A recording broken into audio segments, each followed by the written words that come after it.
School സമയമാറ്റത്തിലും വേനലവധി വിഷയത്തിലും വിദ്യാഭ്യാസ മന്ത്രിയെ വേദിയിലിരുത്തി നിലപാട് വ്യക്തമാക്കി കാന്തപുരം AP അബൂബക്കർ മുസ്ലിയാർ.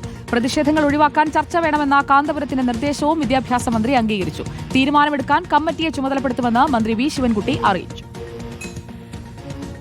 മർക്കസിലെ വിവിധ സ്കൂളുകളിലെ അഡ്മിനിസ്ട്രേറ്റീവ് ബ്ലോക്കുകളും സയൻസ് ലാബും ഉദ്ഘാടനം ചെയ്യാനെത്തിയതായിരുന്നു വിദ്യാഭ്യാസ മന്ത്രി. വിവാദമായ സ്കൂൾ സമയമാറ്റത്തിൽ കാന്തപുരം മുന്നോട്ട് വച്ച നിർദ്ദേശം ഇങ്ങനെ: ഇപ്പോൾ 3 പരീക്ഷ കൊല്ലത്തിൽ നടന്നുകൊണ്ടിരിക്കുന്നു. അത് 2 ചുരുക്കിയാൽ ഏറ്റവും നന്നായിരിക്കുന്നതാണ്.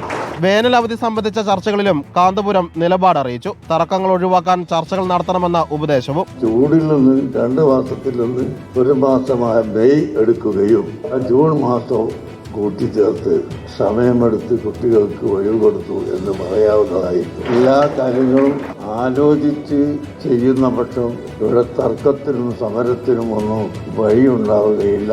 കാലഘട്ടത്തിനനുസരിച്ച് മാറ്റം വേണമെന്ന് വ്യക്തമാക്കിയ മന്ത്രി ഭരണ പ്രതിപക്ഷ വ്യത്യാസമില്ലാതെ ചർച്ചകൾ നടത്തുമെന്ന് പ്രഖ്യാപിച്ചു. വിദ്യാഭ്യാസ രംഗത്ത് എന്ത് മാറ്റം വരുത്തിയാലും എല്ലാവരും ആലോചിച്ചുകൊണ്ട് മാത്രമേ ചെയ്യൂ എന്നുള്ള കാര്യം ഞാൻ സൂചിപ്പിക്കാൻ വേണ്ടി ആഗ്രഹിക്കുന്നു.